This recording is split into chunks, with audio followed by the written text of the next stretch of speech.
Hey, Vanita, and welcome to Voice Notes from the Organized Homeschool. I'm so excited to have you here. Thank you so much in advance for all that you are going to share. But let's just jump right in and get started. I'd love to have you just share a bit about yourself with me, a little bit about your homeschool, how long you've been homeschooling, how many children and what ages, a little bit about your homeschool, what it looks like day to day. Hi, Erica. Thank you so much for having me. Let's see, where do I start? I would say homeschooling for me kind of started after I had my son in 2020. He is a pandemic baby, and now he is 5. And originally, I never thought that I would homeschool.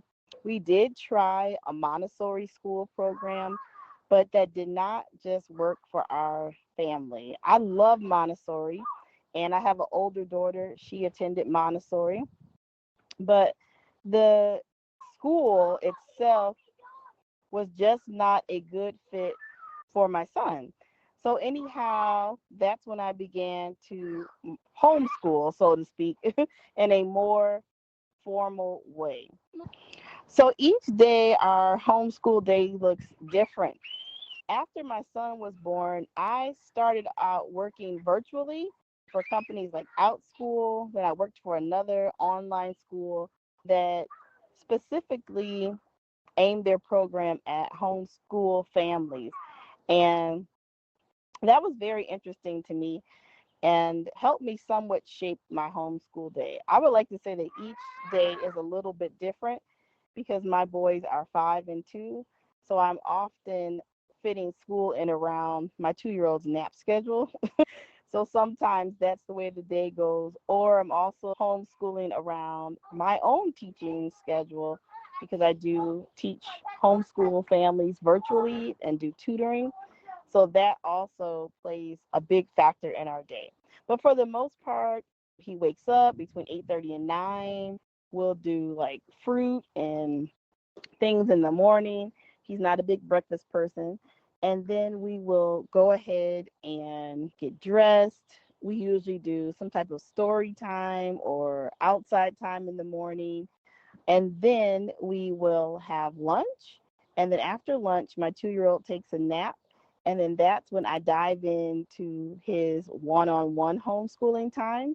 Now, earlier during the day, generally around 10 o'clock, I teach a online preschool slash kindergarten class, and he participates in that class with me as well. So he has some morning learning, and then we do something one on one individually in the afternoon. So that's pretty much how our day is structured. And then he can relax, maybe have a little bit of screen time.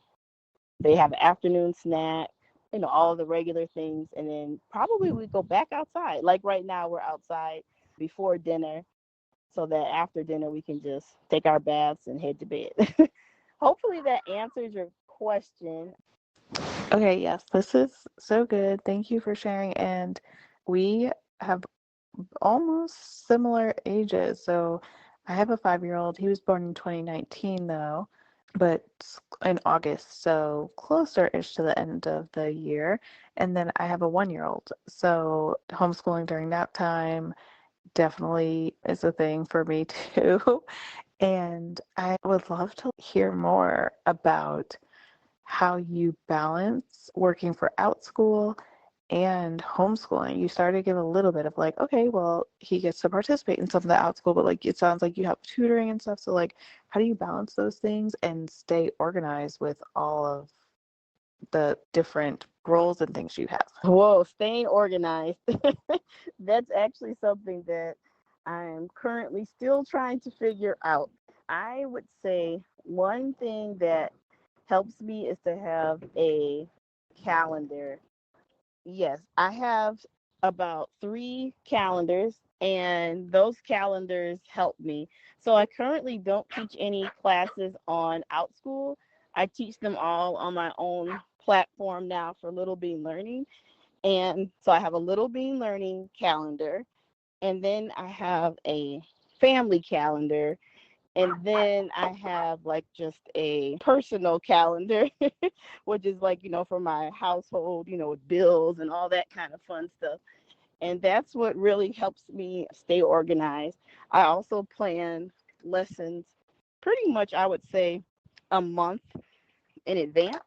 And then I don't necessarily have a solid lesson, but I have like an outline. And then if it needs to be changed or more flexible for what my 5-year-old Jace is doing, then I can always, change it or alter it, whatever, to make it more difficult, easier, whatever the case might be. And then the same thing in my online classes that I teach. I have a general outline with goals set in mind for the kids to meet. And we just go with the flow. If we're not getting, let's say, number 5 right away, we could spend more time on it. There's no need to rush. And all of the families that I do service are homeschool families. So I would like to say, supplemental to what they're already doing at home. So just like you homeschool your child or your son, you might say, you know what? I'm going to sign him up for this out school class or this whatever class just so that he can have some fun, but it's not going to be the end all be all to my curriculum. So I often like to make sure parents understand that yes, I am providing a great outline, but you're still ultimately homeschooling. The number one thing I will say is it is hard to find the balance. I actually took 3 weeks off. This is my last week off to refine that balance and just give my family some of the time that I feel like they were missing. And that can show up, in multiple ways with behavior, with just mainly, I would say, behavior, not wanting to do the work that we normally do, all of those things. And I saw that right away and noticed that as a teacher, and I'm like, oh, okay, we need some time. And just as a parent, sometimes we forget that they do need us, even though they're getting older, they still require that time. So yeah, that's pretty much how I'm still trying to find the balance. I think to answer your question, I'm trying to find the balance still. Learning, I'm trying to put some great systems into place where I dedicate so much time each day to maybe a different task. So my goal is to set up like Mondays and Fridays are generally my office hours if someone had a question or they want to schedule a meeting with me. And then I want to dedicate Tuesdays and Thursdays and probably Saturdays for email responses, but generally I do look at emails daily. And then the other days, build in time for lesson planning and all of those sorts of things. I do not work typically on Sundays, and I try not to on Saturdays, but I feel like as an educator, you're always working. We see something, we think of something, and we were like, oh, we should do this or we could do that. That'd be a great lesson. And that's exactly what happens to me. What I do for moments like that is I keep a notebook in my purse and one in my car, and I will just write it down, just kind of brain dumping really quick so that I don't forget this great idea. So still trying to find the balance. Calendars are the key for me. And when I say calendars, I'm talking about I have a whiteboard calendar, paper calendars. I sometimes will put things in my phone, but I prefer actually writing things down. It just helps me remember them better. So if I write it down, then I've got it. Brain dumping, taking breaks, so that your family doesn't suffer, because we do. I think as educators, people who have worked in school, and it sounds like we both have actually worked in the field. I still enjoy working. I love being at home with my kids, but I get excited about working. And then I just jump full head on into it. And I'm like, oh, but I also wanted to be at home. So I have to remember, the why often. And that helps me stay organized. And then checking out people's tips on TikTok, all of those things, Instagram, Pinterest, finding ways to just be organized. And it's really a challenge. And having children at different stages, which you already know, that is a challenge in itself because you have older toys, younger toys, just trying to keep the supplies apart. It's just organization overall. I think is the key to being successful as a education entrepreneur, work from home, stay at home mom. And it's really a balancing act, and having other moms that are in a similar situation to talk to about what they're doing also helps. But honestly, the calendar, I probably said it 5 times now. The calendar is a big one. Planning and just trying to stay organized and creating that time for family is so important. Okay, so completely agree with the calendar piece. Like, so many meetings and appointments and things happening that's like, it needs to be in a calendar or it's going to get forgotten. So I feel you on that.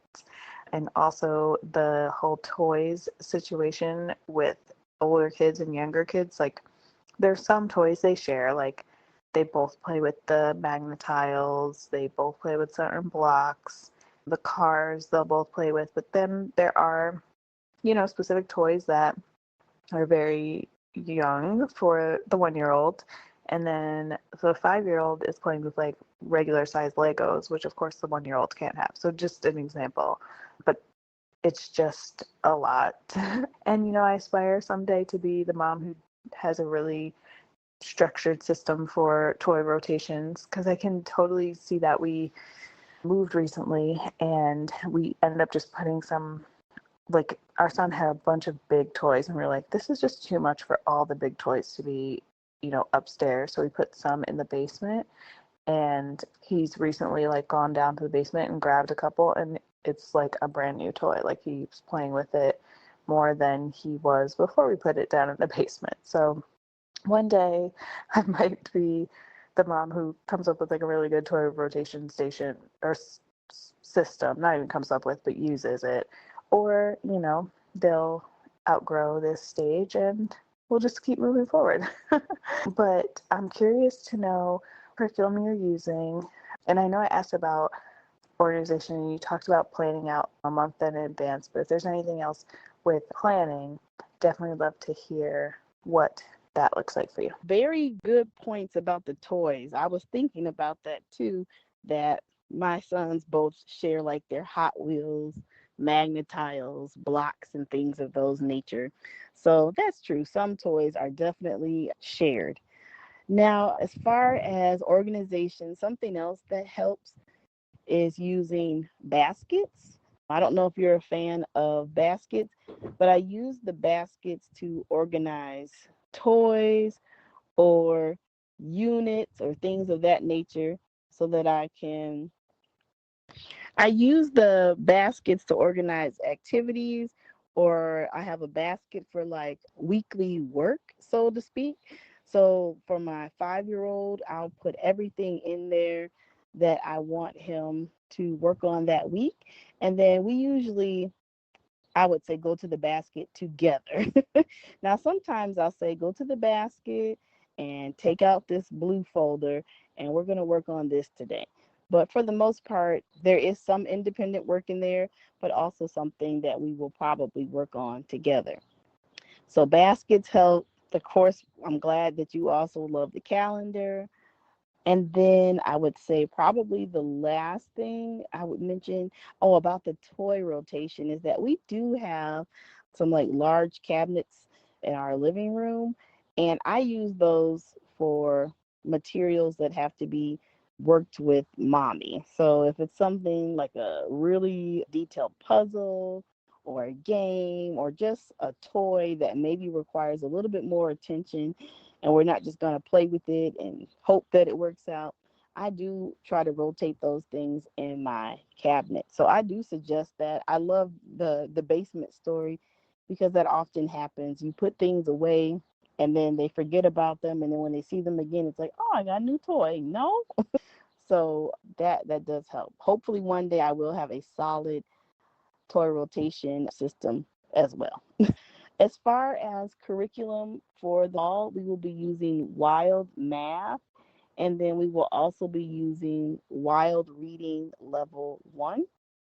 Something that influenced me to choose both of these is that we are a nature based program, and Wild Math and Wild Reading both incorporate nature into their lessons.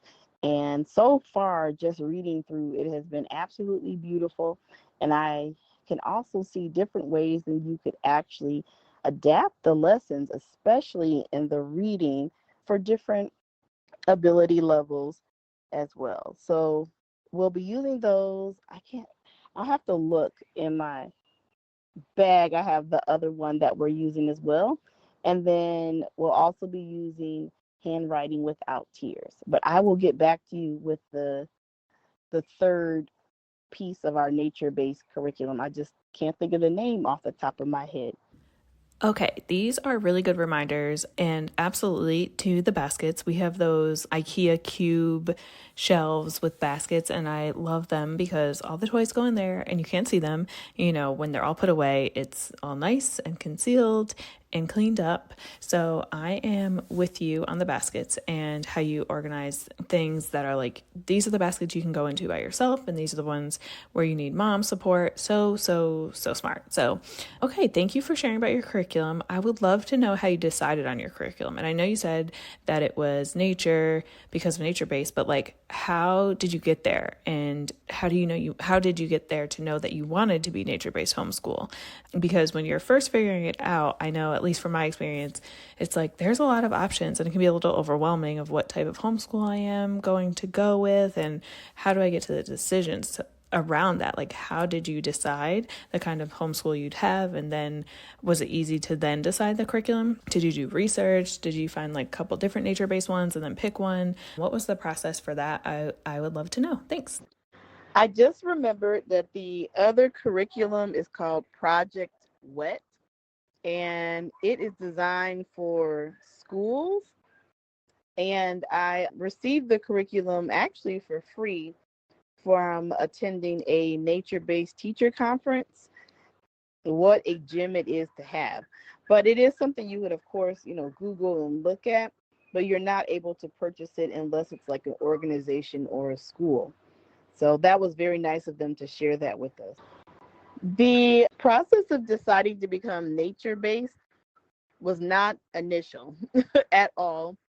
I was very traditional, and I was just going to do things, in a traditional school setting, setting up a school space in my home. Granted, my son does have a desk. We don't always do school at his desk. The decision to become nature-based really came from my own childhood. Often I was not really, I would say, allowed, I'm using that loosely, to like get dirty, play out. I could play outside, but within reason. And I'm not sure if it's just like a cultural thing, like growing up in a Black or African American household as a little girl. I couldn't get my clothes dirty, all of those types of things. So I always have loved nature, but wasn't always allowed to be a part of it. And I started to notice that in talking to other friends and just people in general that have the same cultural background as I do, is that was their experience as well. Like your parents would say, no, don't get dirty, don't do that, don't touch that bug, don't look at that, all of those types of things. And it really carried over into adulthood. And I really did not want that for my own children. I wanted them to feel free in nature, to connect with nature, to feel grounded, all of those things.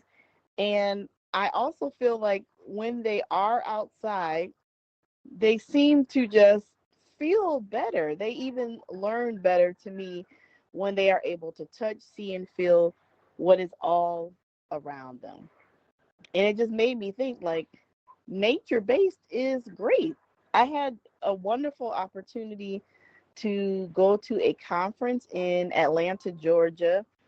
And at that conference, some schools actually opened up their school for micro school leaders, for educators, homeschoolers to see. And on that tour that I signed up to take of the schools, I saw some beautiful schools.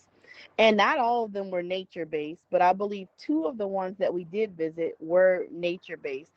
And you could really see how the children were just so happy. And I was there at the conference with one of my former coworkers, and she looked at me and she said, "This is you, Mrs. Wells. This is you." She said she could tell that I would be right at home here. And I told her, I'm like, yes, if I could move and just come here and be outside with the kids and do all of that, I would. And at that time, I didn't feel like I could do it, but it took some encouragement from some great people. And I'm like, you know what?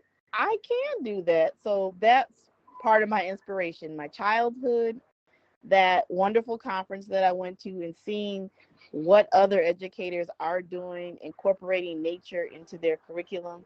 And I just decided to see if I could do that also for the children that are here in my community that look like me, that don't look like me, that maybe have been afraid to get outside. And that's what we've been doing. As far as finding the curriculum, it took me a little bit of time to find the curriculum. I've been looking since last year, and there are several out there. Some are more farm based, I have noticed. If there's just a variety, and it really just depends. So far, I really like this curriculum, like I said previously.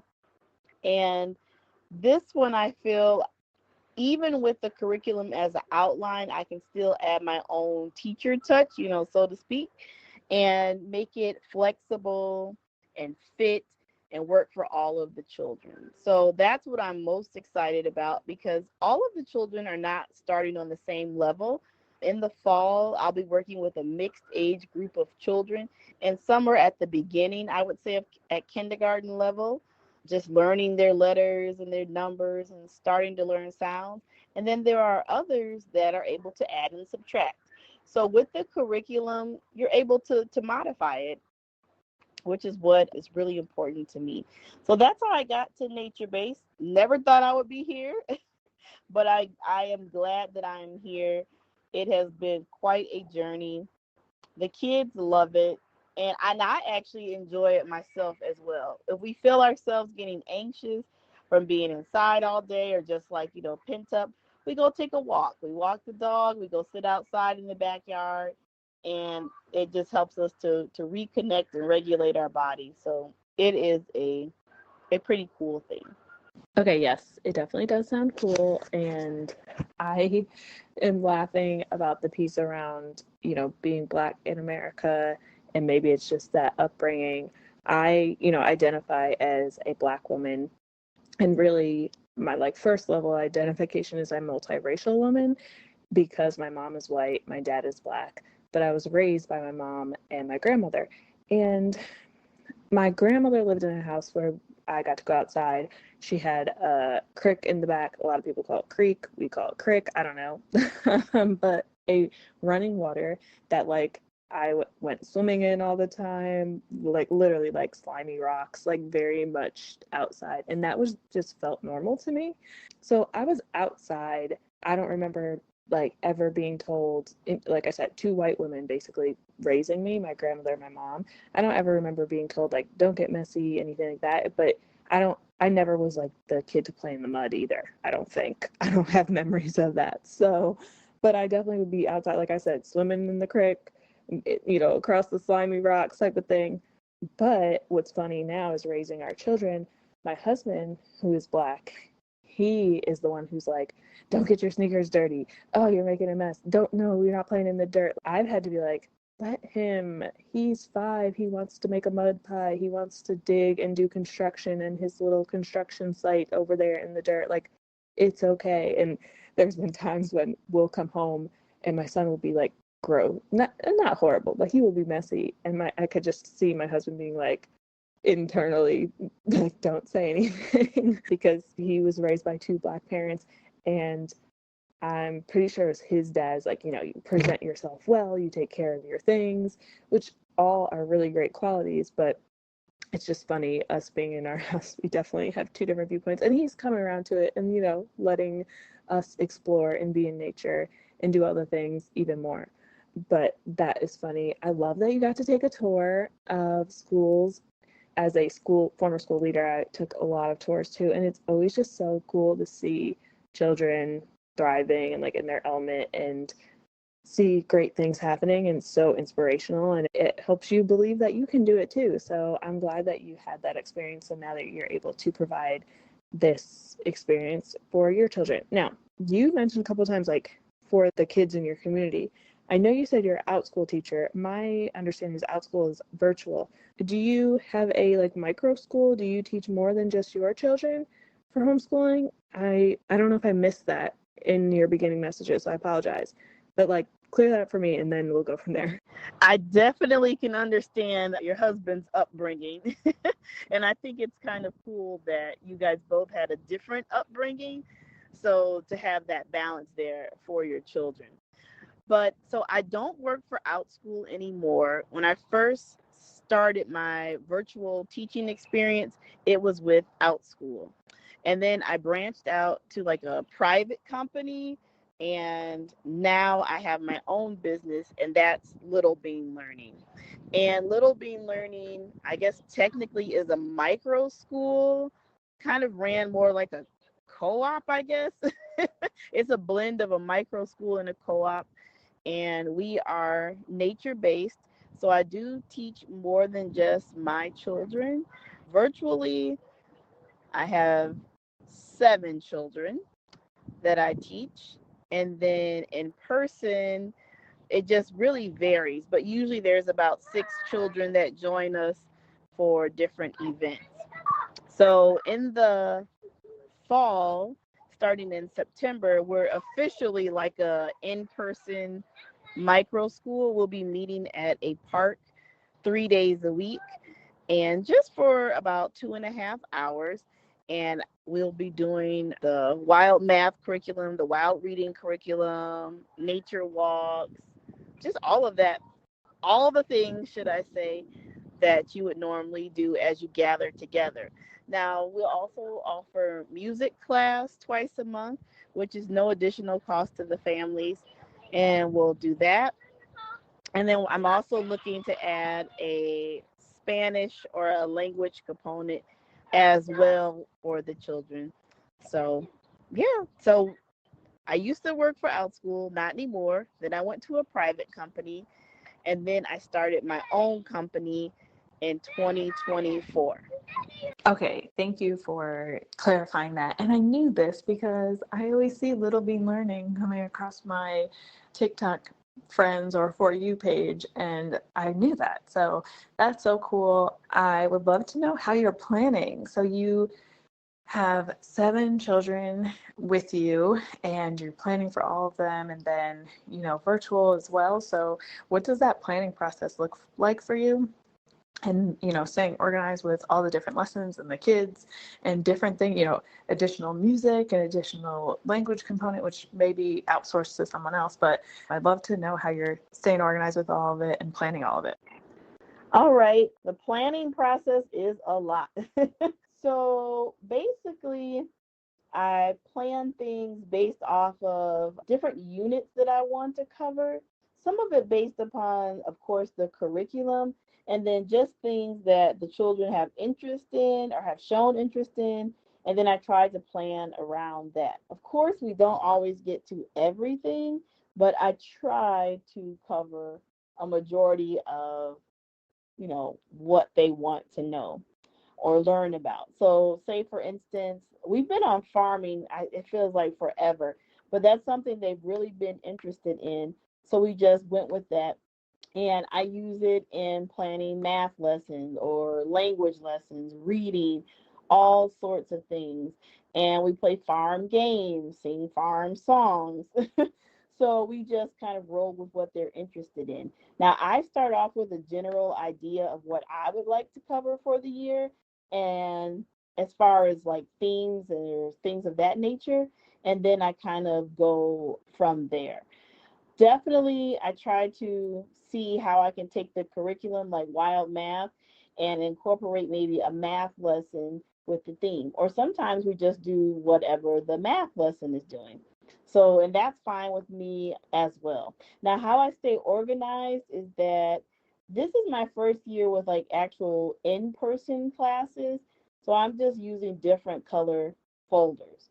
So I'm using one color for my virtual classes, and then, well, two colors for virtual, one for like preschool, and then one for the individual children that I tutor. And then in person, I'm using a different color. I also have totes, weekly totes, which are just plastic boxes pretty much with the lid so that nothing gets lost. And that's how I'm dividing up the week's materials. So I'll have it each week on Sundays. I'm refilling the tote with everything for the week, and it'll have all of the any handouts, materials, craft supplies, our regular glue, marker, scissors for in person. And then virtually, it will still have all of that stuff because when we are in our virtual classroom, if they're making a project, I'm making it as well. So I try to keep those supplies there. Something else really neat about our program is that each month, those virtual students receive something called a Sprout box. So I actually mail them a box each month with all of their supplies and a calendar just so that parents know what we're doing each day. And it'll pretty much let you know if there's something that I could not include in the box, like something perishable or something like dirt. Even though I have put dirt in the box and like in a Ziploc bag, it will tell you supplies that you may need. So I think that makes our program unique. I know there are some other programs that do include supplies, but ours does as well. And then last year, I was making my own workbooks, but this year the workbooks will be pretty much composed of their handwriting without tears and then wild math and then wild reading supplemental like worksheets. I don't feel like worksheets are necessary, but I know that a lot of parents like to see that tangible component of working, like, oh, they did this paper, and it does make them feel better. So I understand. Of course, they need to sometimes get used to things like that, but we can write so many different ways. When I was a teacher, or should I say in the classroom per se, I would just have clipboards in what some teachers thought were unconventional areas, like in your block play area. Add a clipboard, add a pencil, and we can do that even at home now. And they can sketch, they can write words based off of the books that are in that area or provided for them. So I guess overall, it's just about preparing, preparing the environment, preparing the area, and preparing your materials. So that's how I'm trying to stay organized. I also have to spend some time pre-recording things because my virtual students will have pre-recorded classes Tuesdays and Wednesdays, and Thursdays we will have a live class, and we just meet 3 days a week. So I am right now trying to figure out a schedule of when I can sit and just pre-record things. Usually that ends up being late at night when my children are asleep or early in the morning before they wake up. It's sometimes I have my mom available to babysit, so I just have like an hour or two, maybe three, where I can sit and like work uninterrupted. Or if my husband is off or something, then I can try to do a recording. But that's pretty much how it's going. It is busy. It is definitely busy, but I am learning that it's important for us to take time for rest and to take breaks and all of those good things. Vanita, it is busy. Just from listening, I'm like, you are doing the thing and you're doing a lot. And I know that your kids, all the families and the kids that work with you virtually and in person are so grateful and probably getting, not probably, but definitely getting so much good experiences with you. So I know sometimes it's probably like, oh, this is a lot, but know that you're making an impact and that folks are really thankful. So that's awesome. And as you were talking, my two questions that came up, you started to like get at them. So I just want to open up if there's anything else that you want to say around these two things. The first is support and help. So for example, I have a project management business as well as, making content and podcasts and stuff like that for homeschooling. And then I homeschool, and I actually am joining the board of our co-op. So I have a lot of different things going on. So one thing I don't want to do, and I give myself permission not to do, is like deep clean our house. So once a month, we pay someone to deep clean our house. So that's like one way in which I have help. Also, every Tuesday, I have a babysitter come. So that's my meetings day with my clients for my project management business. And then if I can get anything else done, I'll do that day. And then the last thing I was wondering about, so help, I heard you say, I know your mom babysits. Is there any other ways in which you kind of delegate support? Oh, the other thing, like I have a virtual assistant who's helping with some of this podcast stuff. So that type of stuff. And then the last question I had, was your schedule. And you started to say, like, I'm starting to think, like, figure out when can I record the asynchronous learning and, that part. So if there's anything more you're thinking through with your schedule, because I imagine there are moms out there who have a similar load of responsibilities on their plate, or they desire to have these types of responsibilities, like opening their own school, micro school learning co-op, doing some virtual teaching, like all the things you're doing, and plus homeschooling their kids. And so if there's any other ways you're thinking through schedule, balance, juggle, all the things, I'd love to hear that. Thank you so much for the encouragement. That is always needed, especially doing all the things. I would say, as far as support, I would just have my immediate family. I have definitely considered outsourcing, like for house cleaning, because that is a lot. Deep cleaning is quite an undertaking. But right now, I just do that myself. So, yes. So, support is usually my mom. She will come over while I'm teaching my virtual sessions when she's available, but usually she's available because she is retired, semi-retired, I'll say. And then also, if my husband is available, then he can watch them as well. But sometimes I have had to teach virtual sessions with both of my children, in the background. But luckily, I will say that my families are understanding. We all have children, obviously. So they understand that real life happens. But usually the kids are pretty good for the most part, or they will participate in the activity that we are doing. Even my 2-year-old, he was 1 at the time when I had to do that. So he pretty much knows all the songs and everything that we're going to do. But I do think that moms should not feel guilty about outsourcing for support. It just makes it so much easier. Like whether it's meal planning, house cleaning, maybe I know somebody that has a laundry service that comes and helps her with laundry because she has 5 kids. And I'm sure that's overwhelming. So I think there's nothing wrong with that. If it makes it a little bit easier to manage the daily task and make you more present as a parent, a mother, a wife, partner, whatever, then do it if you could afford it. I was trying to think of the other part. Oh, my schedule. That's what it was. So the schedule, I teach in person live Tuesday, Wednesday, and Thursday afternoons. So it'll be from 1 to 4 o'clock, so 3 hours. And then Tuesday and Wednesday and Thursday virtually. Tuesday and Wednesday are asynchronous, and Thursday is live at 10 a.m. and again at 11 a.m. So those classes are live on Thursday. So that's my schedule. But I'm trying to just, and I like what you said about having the babysitter come once a day. And my mom is 76. So I have considered maybe getting a nanny or a babysitter to come just one day. I was thinking like Fridays so that I can just dedicate that day to work. But previously with my kids, we've done fun Fridays. So maybe I'll do, I don't know, a different day. Maybe I'll do a Monday morning. I really just need a good solid 3 to 4 hours. And that would allow me, like you said, to meet with people. Maybe if I have an errand, all of those things to get done when my mom maybe isn't available or doesn't feel like it, just because the kids are busy.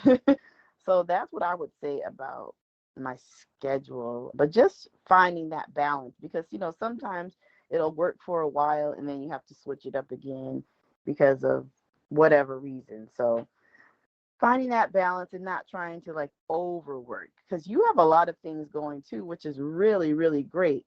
And I'm sure sometimes it feels like, whoa, I need to pause. So I've learned that myself. But hopefully that answers the questions about schedule and support.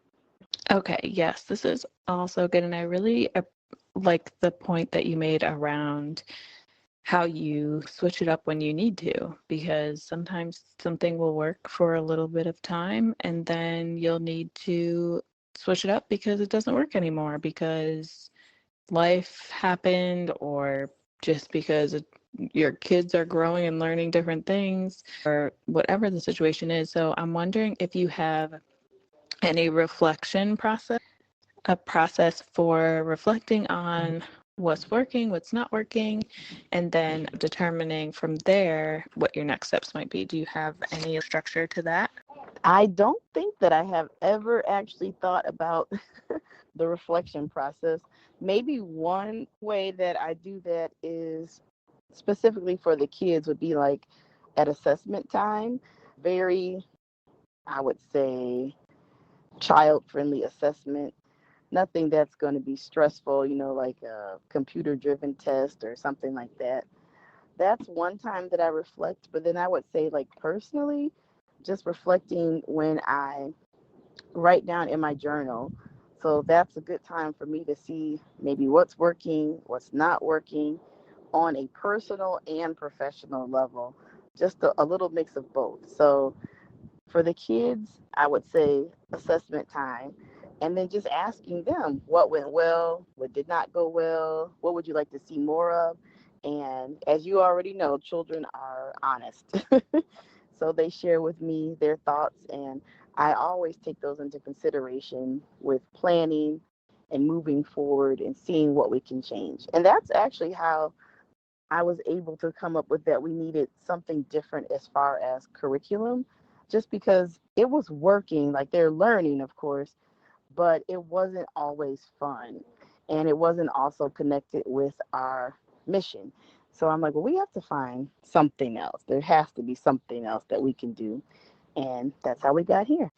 No, this all makes complete sense. And, sometimes it isn't a completely planned out thing, but it still is just something you naturally do, as you're trying to make your homeschool better and as you're working with your kids. And I love that you incorporated your kids in your reflection and get their feedback. That's such a smart practice. So that totally makes sense. All right, we have talked about a lot of different things, and I'm curious to know what is a tool or a resource that you are currently using, or maybe just used in the past that really helped you and your homeschool or your kids with something that like it's almost like you couldn't live without type situation, even if you're not using it anymore, but like in that season of homeschooling it was really impactful for you. What's one tool, one resource? If you can't narrow it down to one, you can share more than one. I would say one tool that is really, really helpful, I would say in the beginning of our homeschool journey would be Zearn Math. And I would say Zearn Math because even if you don't have a educational background or you aren't a teacher or whatever the case may be, you would be able to work through the Zearn lessons because Zearn has a online platform so the kids can play games. There's like a teacher that comes on and does a 2 to 3 minute short lesson, all of that. But they also have the actual lesson plans, tests, homework, extra practice worksheets for the kids to actually complete. So you can print out whole units of Zearn. The PDFs are all free. The website is free. And I would say in the beginning of my homeschool journey and even working with other people's children through their homeschool journey, Zearn was a game changer because I didn't hide from the parents that I was doing the math lesson from Zearn, and they could go on there and I would share the lesson with the parents so that they could also redo the lesson. So it was, and the kids enjoyed playing the games. Even my own son would ask if he could do his math on the computer. So that made Zearn something that was like, okay, we can't live without Zearn for math. This has been a great free tool. I think in the beginning, a lot of people are looking for resources that are free because they're not really sure if they want to invest, hundreds of dollars on curriculum that may not work for your family, that you may not be able to resell or whatnot. So I would say Zearn Math for the win in the beginning. We use it a lot less now, but my son will still get on there and play the games and try to just have a little Zearn fast. He even has fun, should I say. He even has a favorite teacher that teaches on Zearn when he sees, yeah, Mr. What's his name? Mr. I can't remember the man's name, Mr. Stignicki or something is his name. But when he sees that as the person teaching, he's like, oh, I'm going to watch the whole video.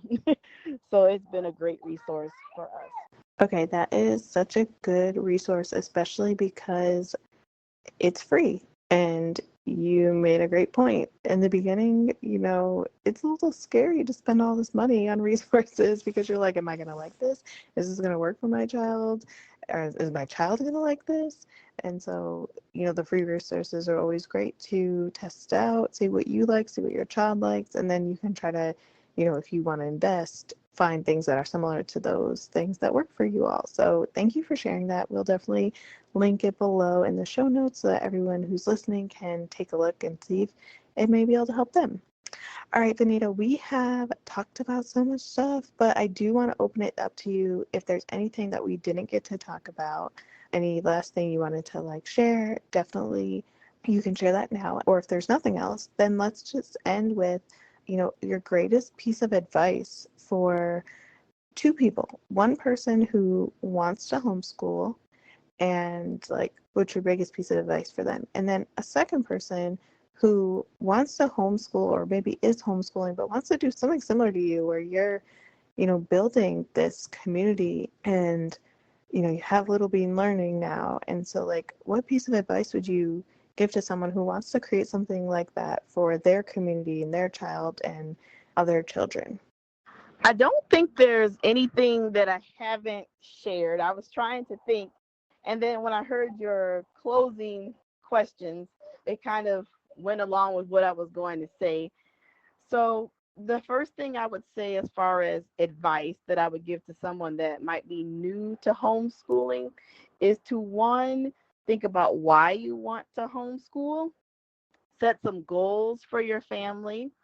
And then third, I would say give yourself some grace because every day is not going to run as planned, as you dreamed about, and that's okay.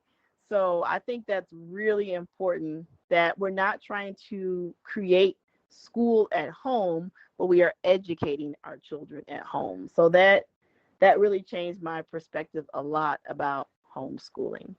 And then the second thing I would say to someone who might want to create something to help their community, their children, I think what really also encouraged me to start Little Bean Learning was that I could not find what I was looking for in other co-ops or micro schools or anything like that, what I was looking for my family. And I decided to take the leap to create it. So I would say, don't be afraid. Don't be afraid. It is scary, but go ahead and take that leap and create the space that you want to see, that you believe that other children can thrive in, that your children can thrive in, that creates the community that you want to see.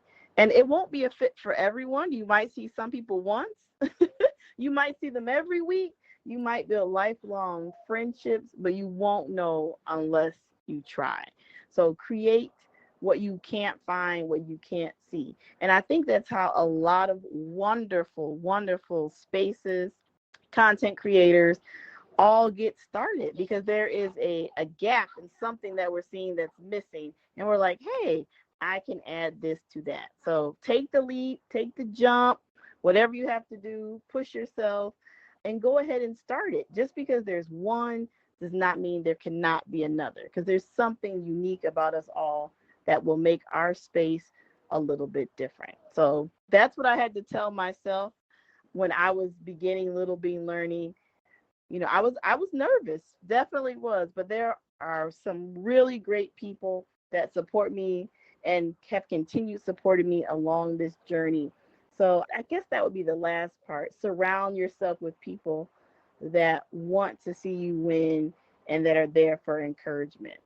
So yeah, I think that's it. Go for it. Give yourself grace and create what you don't see that you believe is necessary. But thank you so much.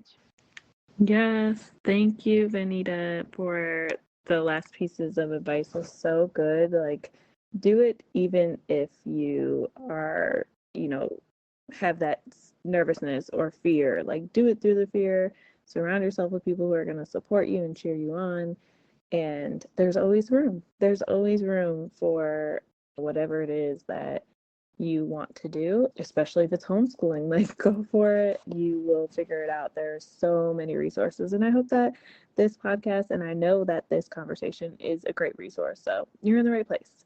All right. Last thing is, where can people find you? And is there anything they should be on the lookout for that is coming up for you?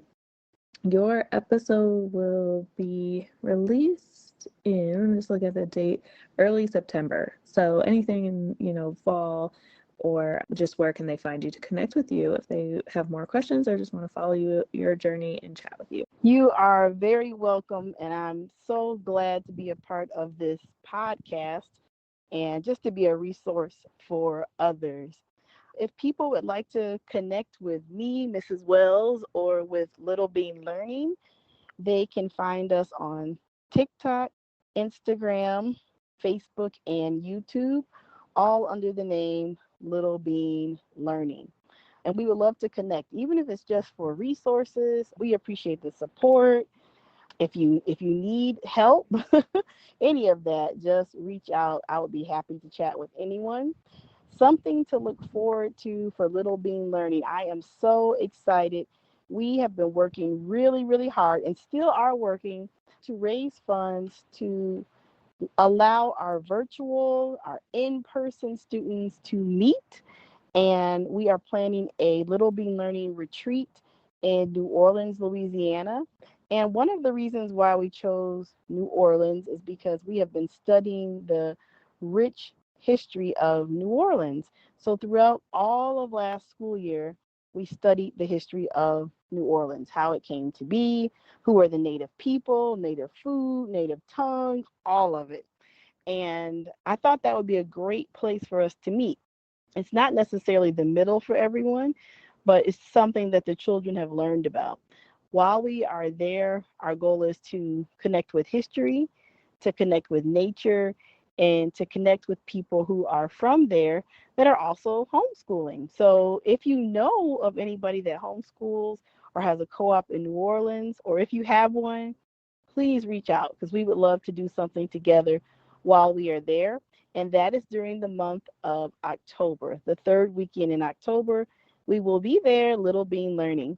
All right, thanks so much. It's been my pleasure. Awesome, Vanita. And I'm obsessed with this idea of a retreat for the kids. So please keep me posted. Please share your posts about it with me on social media so I can repost it. And also, let's make a note that after the retreat happens, let's do a round 2 of the podcast, because I would love to dig into how you planned it and organized it and how it went, lessons learned, all that. I'm super curious. So I need a round of voice notes about that. But if you are not following Mrs. Wells, Vanita, and Little Bean Learning, definitely go check them out. Definitely reach out. She's doing amazing things. And thank you so much again for being on the podcast. This voice note message is not closed, so feel free to message me after we officially end this. But so appreciate you, and have a great rest of your day. Bye. Awesome, Vanita. And I'm obsessed with this idea of a retreat for the kids. So please keep me posted. Please share your posts about it with me on social media so I can repost it. And also, let's make a note that after the retreat happens, let's do a round 2 of the podcast because I would love to like dig into how you planned it and organized it and how it went, lessons learned, all that. I'm super curious. So I need a round of voice notes about that.